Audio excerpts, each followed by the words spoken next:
Okay, so somebody asked me about how I do my, because I did this on my last video.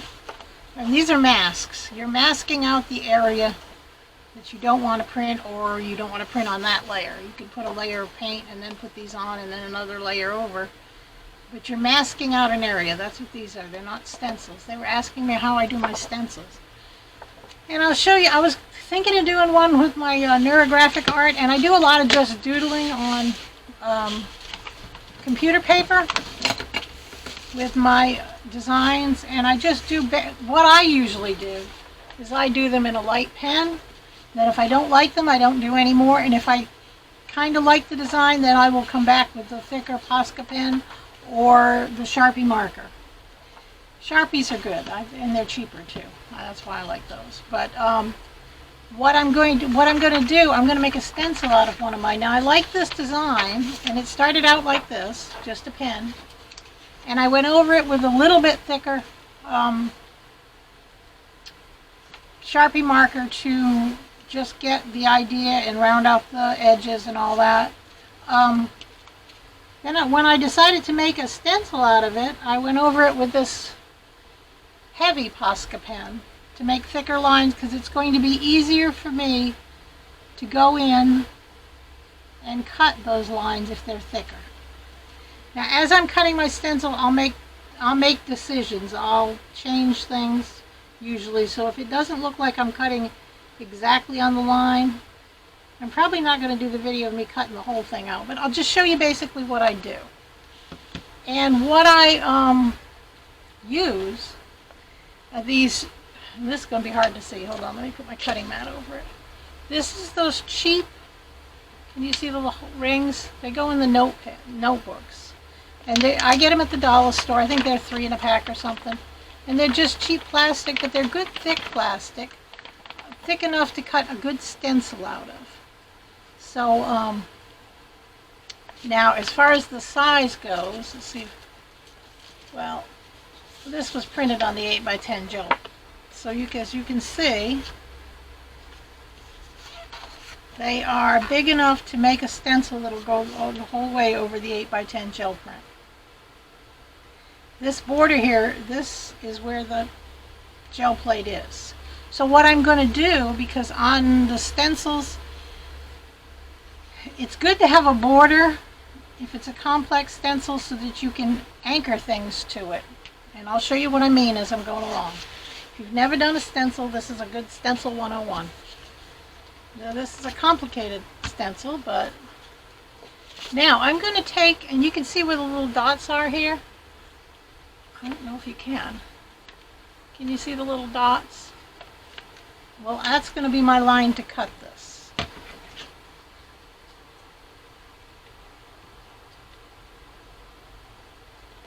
And I'm going to cut along those dots because this is 2 sheets. I can get 2 stencils out of each one of these. And I'm just cutting along the dots to separate them.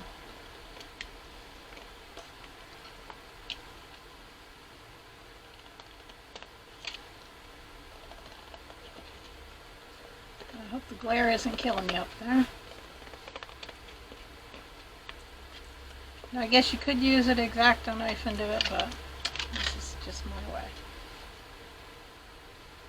The edge isn't going to matter so much because the edge is not going to be on your gel plate, because this is just a little bit bigger than your gel plate. Let's see if they cut apart very well. Sometimes I have to struggle with them. Sometimes they don't want to cut apart. But you can rip it the rest of the way usually, because they're just basically perforated lines. There we go. So here is my one piece of stencil material. Now what I'm going to do next is draw a thick border around this print. And that's going to be my edge. Now, I don't know how far in I'm going to go. Maybe, let me get my ruler out. Maybe, well, 1/2 inch is too much. 1/4 inch maybe, around 1/4 inch. So, just had a pencil here. I don't know what it is. Oh, there it is. I'm just going to mark in 1/4 of an inch, and it's not, it doesn't have to be.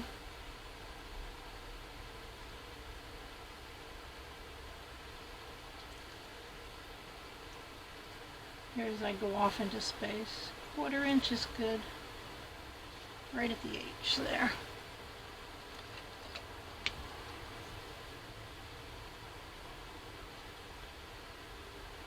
And it might even be a little bit too much. Right at the, right there.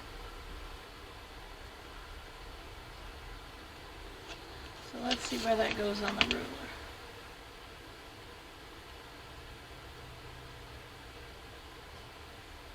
That looks good. Now I'm going to take my big fat Sharpie and just go along the edge. That's going to be where the no cut zone.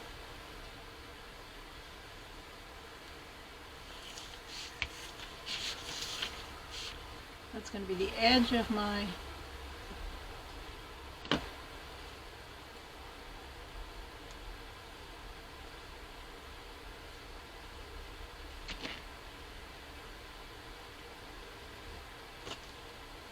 somewhere in there.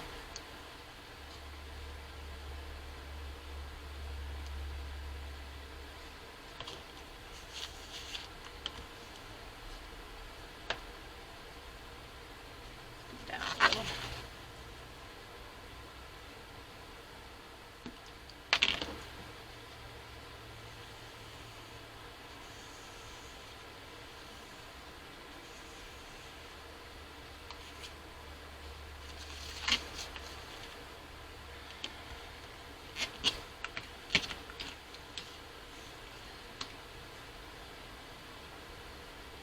As I can see, it goes right to the black, so more than one way to measure something. Yep. That's about what I want. As you can see, I'm not getting too fussy.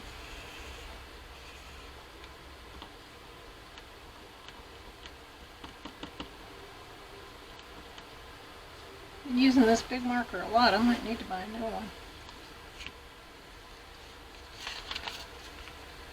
Like I said, this is the no cut zone. We're not cutting beyond that edge.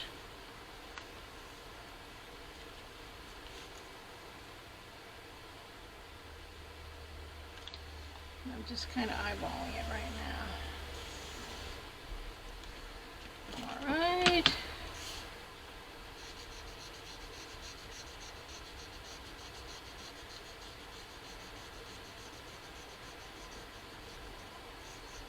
Gives me a border. And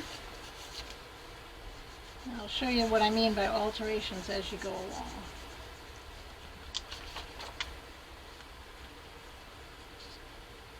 Sure, you can look at it and already see parts I need to alter.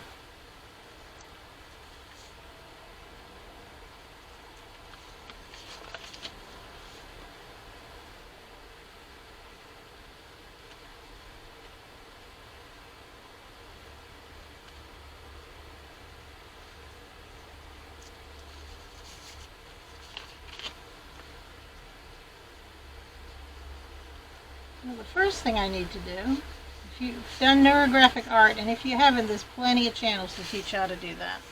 I've got one basic video on it, but alright, now you can see the first thing I need to do if I'm doing neurographic art is round these areas where now that I put a straight line, you don't want a pointy corner, is what you're trying not to get. So now I have to go around and fix this all the way around.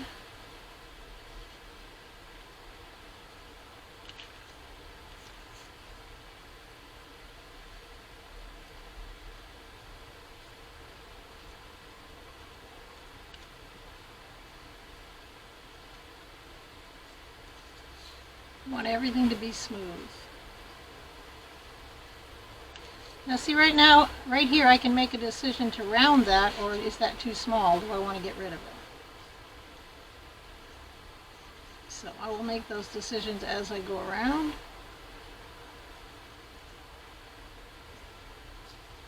Probably some of them I will get rid of. But that one's too small, it's gone. I don't mind cutting, I just don't want to give myself a chore that... Now right here where there's the white, a little bit of white, that's gone.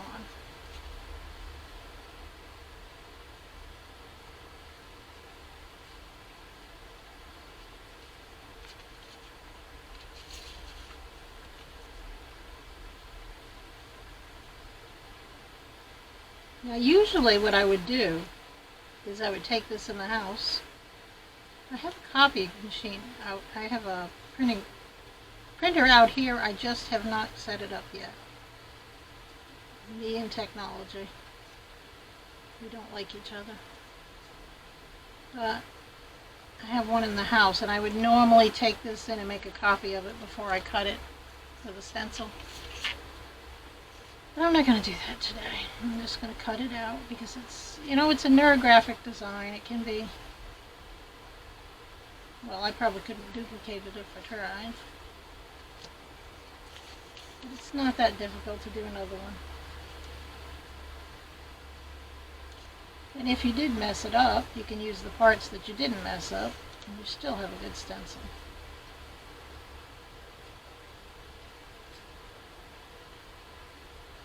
Alright, well, it seems like I've gone all the way around.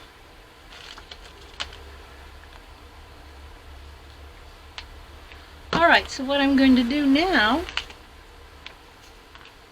is actually tape this bad boy down.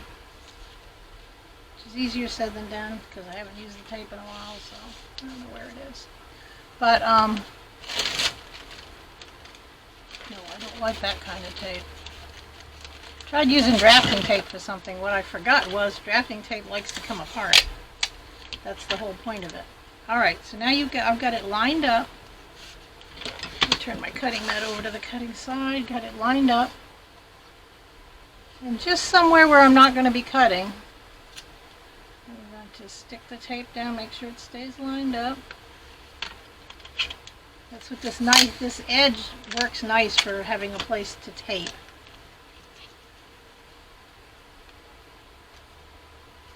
See how I'm taping it to the front and the back. And even where, if you've got it over something where you're going to cut, it'll cut right through it. It'll be like it's not there.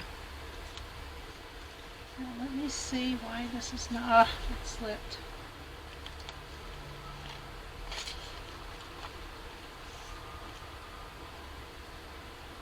Get it taped before it slips again.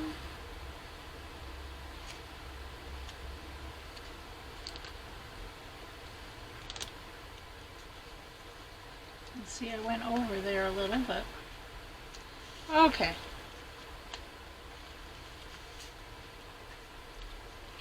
It's a little bit over to the right. Let's move it. I believe it is this one that's holding it up.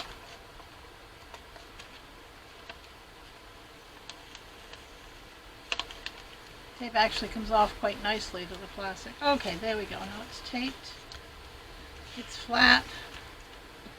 Now, I'm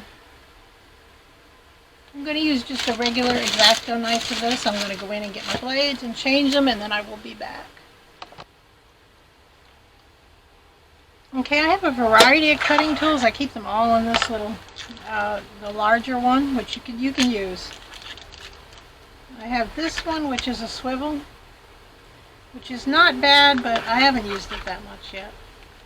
But what I'm going to use is just the regular one that everybody has.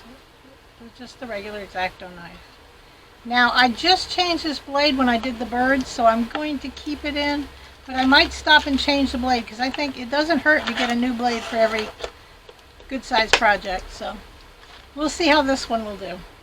But I'm going to start cutting and show you, and then I will shut the camera off and finish it. I really don't like those time-lapse quick ones.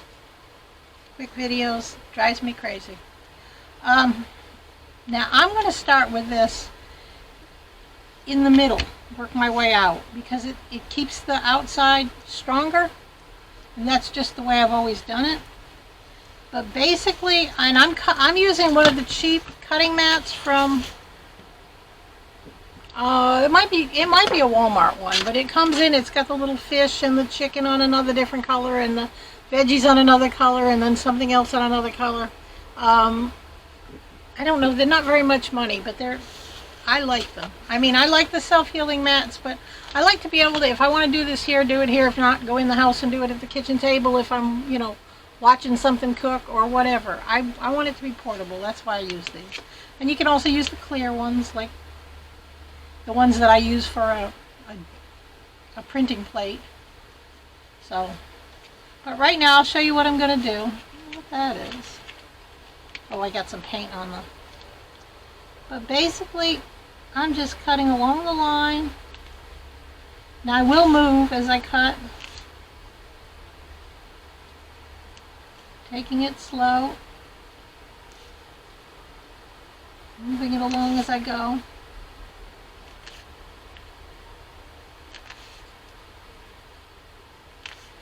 I'm not trying to cut a perfect circle here. Alright, got most of it.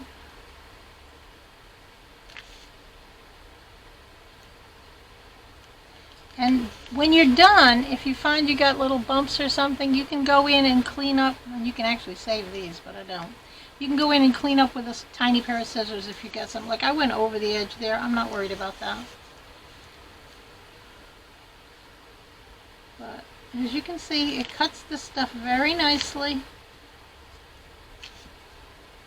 This one was used to cut out those cardstock masks that I made of the birds.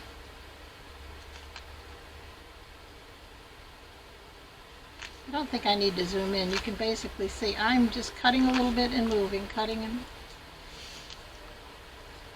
moving. Let's see if I've got the whole thing yet. Pop it out. Oops, I'm missing a little bit.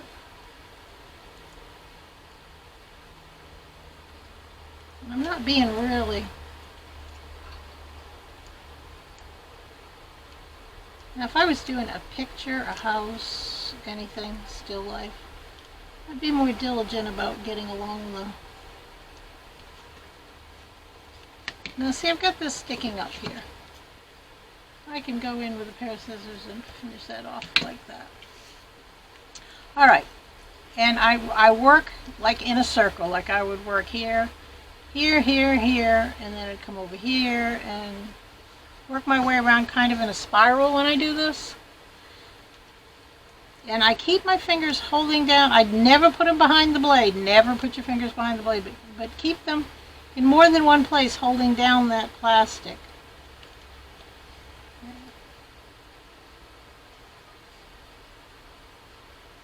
And then I'll turn, move my fingers.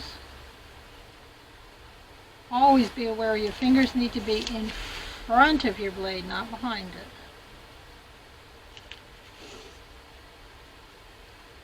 And I am pushing down fairly strongly, and I'm holding that plastic down. I'm holding the piece that I'm cutting and the piece that I'm cutting from.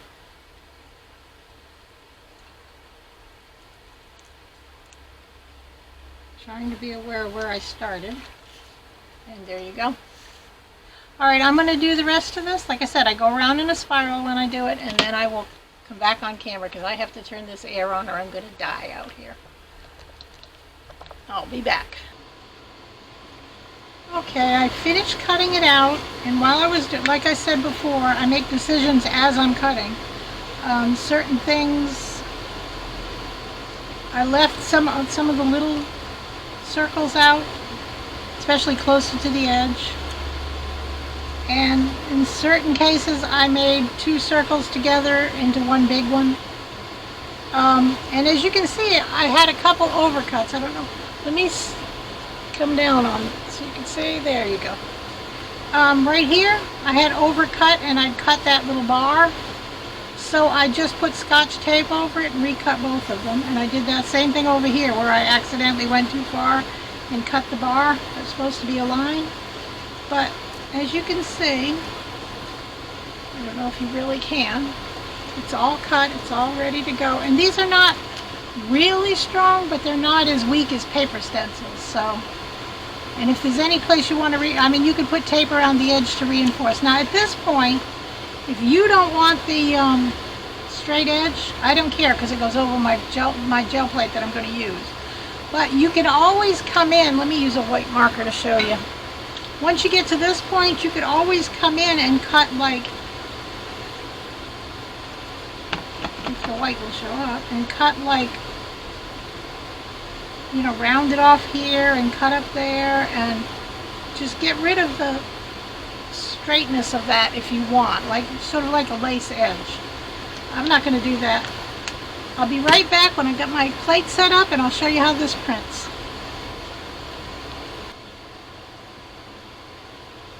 Ooh, the camera's wobbling. Okay, we'll show you a couple. I'll do 2 prints of the stencil. I'm going to lay it down on my plate. Now it'll stick, so you have to keep lifting it to make sure you got it flat, because it is going to stick for a bit. Alright, I'm using titanium white. No, I'm not. I'm using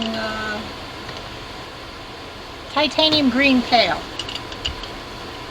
It's very pale. It's one of my favorite lights, or what I call my whites, because I don't like using white.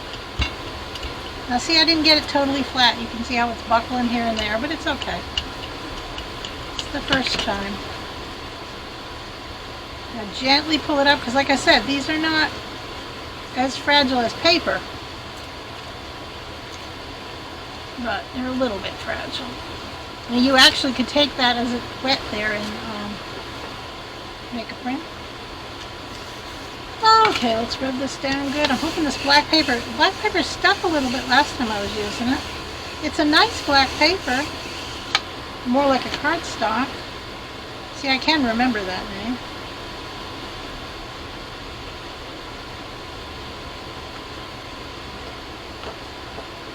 There you go.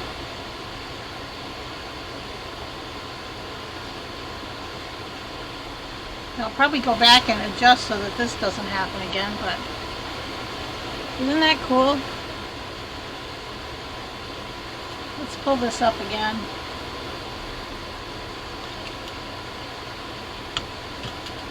Let's go over it to something else though and see if we can pull the whole thing up together. Fortunately, I'm using slow drying stuff, so it might not work, but then I'll show you one in black, which of course would be the opposite of what you would do. Well, this isn't going to be too good because it's not dry. So let's just pull it up with a plain piece of paper. Well, maybe a whole plain piece of paper.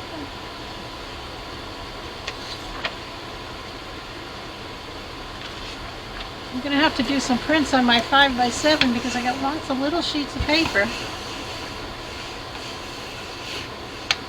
Actually, I got a 3x5. I could do some prints to make cards. My goodness, stop slipping. It's because I got it on my cutting mat. Yeah, like I said, that didn't do much. Oh well. Now what we're going to do is we're going to leave the squidge on there. We're going to put it down and we're going to roll it in black this time.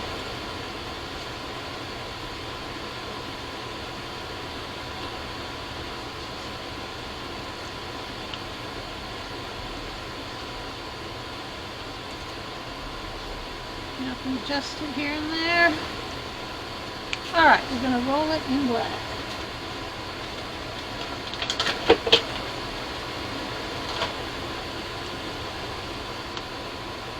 It may come up a little less black because I've got the green on here.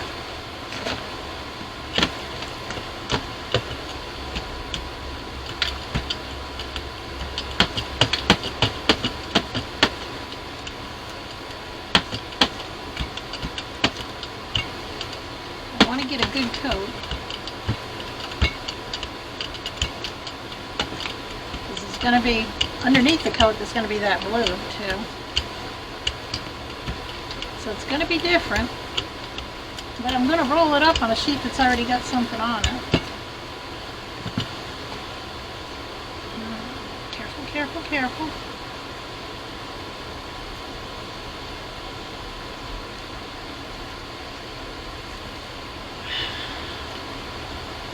Now the next time I use that, that'll be easier to use because it'll be dry. So we'll put it over here to dry. One of my other mats. And let's pull it up on something bright and hideous. This is bright and hideous. Let's see what we get. And this will be it for today. Well, it won't be it for today. It'll be it for this. I'm going to let that dry before I use it again. I'm probably going to do some more prints later with it, but I'm going to let it dry first. And I've got different ways to use it. But that's just how you simply cut out a stencil. Those things are cheap at the dollar store. You can get them at the grocery store, anywhere that sells the minimum office supplies, you can get them. And they really work well for stencils. Somebody asked me again about Tyvek stencils, and I've been saving some envelopes to try it, and I might try it in the future. I haven't used that yet, but they seem like they'd be easy to cut. And there you are. Look how pretty that is.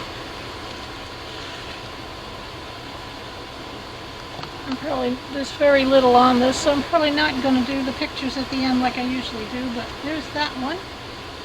Really like that one. And look what it does to those lines. I mean, it makes it a whole nother world. And this one, I do like it on black. I think I probably should have used a bright color on the black, but that does look nice. I like that.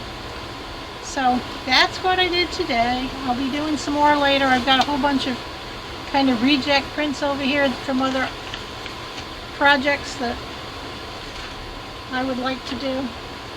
I really like that. Look at that detail. That's pretty, and that was not a very nice print. It was okay. But then I got all this to play with. So thank you very much for viewing my video. I hope you had a good time. Subscribe if you want to see more. Put a like if you liked it, please. Hit the bell icon if you want to be notified when more of my videos come out. Thank you very much for viewing this, and you have a lovely, lovely day.